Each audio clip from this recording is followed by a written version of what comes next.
La Revolución de Octubre marcó un antes y un después en la historia de Guatemala. Fue un periodo corto de la historia del país, pero sus logros y avances en materia social perduran hasta hoy, siendo los principales los relativos a salud, la educación, el empleo y la seguridad social.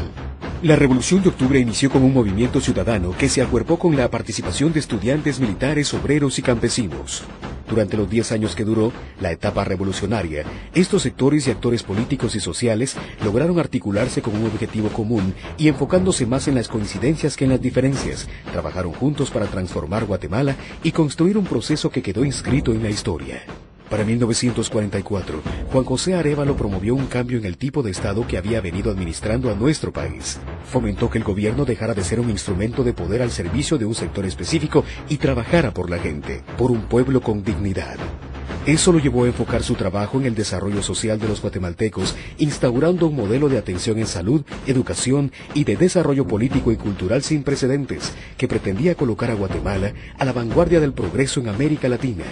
Se creó el Seguro Social, el Código de Trabajo, las escuelas tipo federación, se universalizó la educación y, entre muchas otras cosas, se legalizó el voto de las mujeres y los analfabetas.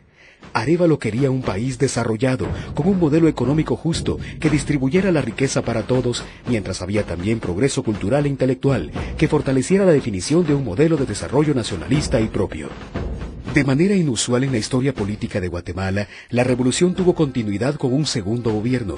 En 1951, Jacobo Arbenz Guzmán fue electo con el 75% de los votos. Su mandato le permitió comprender que tras siglos de convivir con un modelo económico de corte colonial, era necesario impulsar un modelo distinto que de verdad generara riqueza en la población. Por ello, a los cambios ya iniciados, a la construcción del Hospital Roosevelt y a la construcción de una infraestructura vial y energética moderna que garantizara la independencia y soberanía del país, se agregó la distribución de tierras de manera más justa, evitando las distorsiones que al mercado podían marcar los grandes latifundios.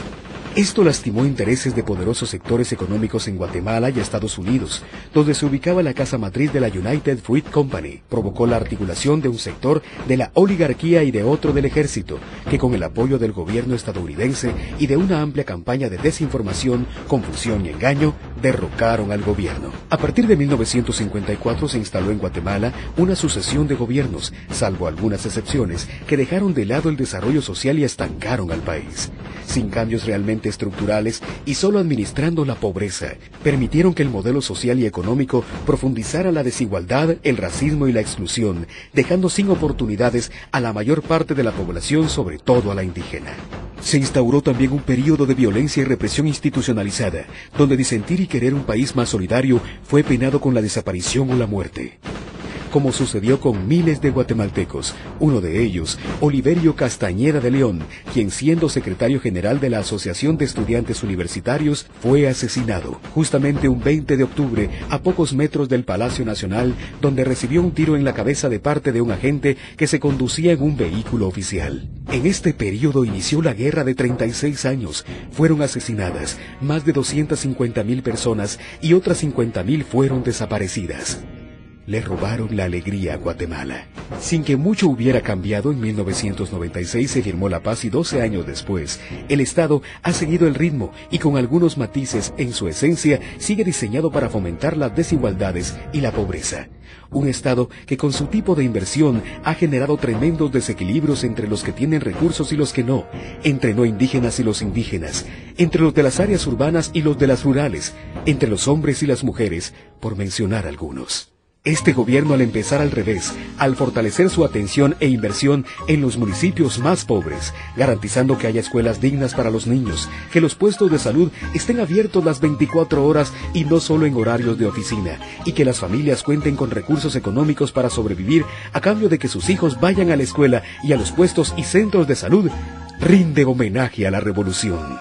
Y lo hace con mucho respeto, sin pretender compararse con aquello, pero sí afirmando que nos mueven los mismos principios y valores, afirmando que para nosotros la educación, la salud y el desarrollo económico son vitales para vivir mejor.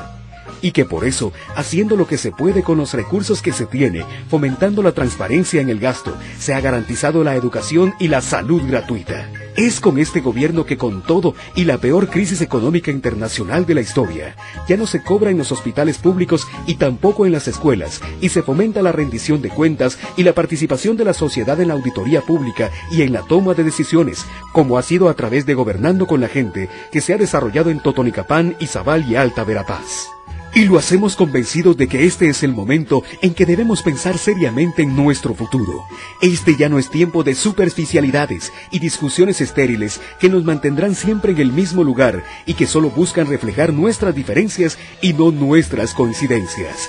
Guatemala lo tiene todo y sobre todas las cosas tiene a los guatemaltecos que estamos dispuestos a trabajar con pasión, con amor y con energía por tener un país mejor, por soñar con lo que antes ha estado prohibido, pero que se puede lograr. Un país solidario, un país donde todos somos iguales y tenemos los mismos derechos. A ese periodo revolucionario le rendimos homenaje, un homenaje que también ha movilizado a miles de guatemaltecos que han asistido a una serie de homenajes, discusiones y actividades culturales y políticas que reinstalaron el imaginario colectivo al periodo revolucionario. Este gobierno solo inicia un cambio que por el bien del país debe ser sostenido, un cambio que busca que todos tengamos las mismas oportunidades de desarrollo, que todos vivamos con dignidad y felicidad, que todos disfrutemos de las maravillas de nuestro hermoso país.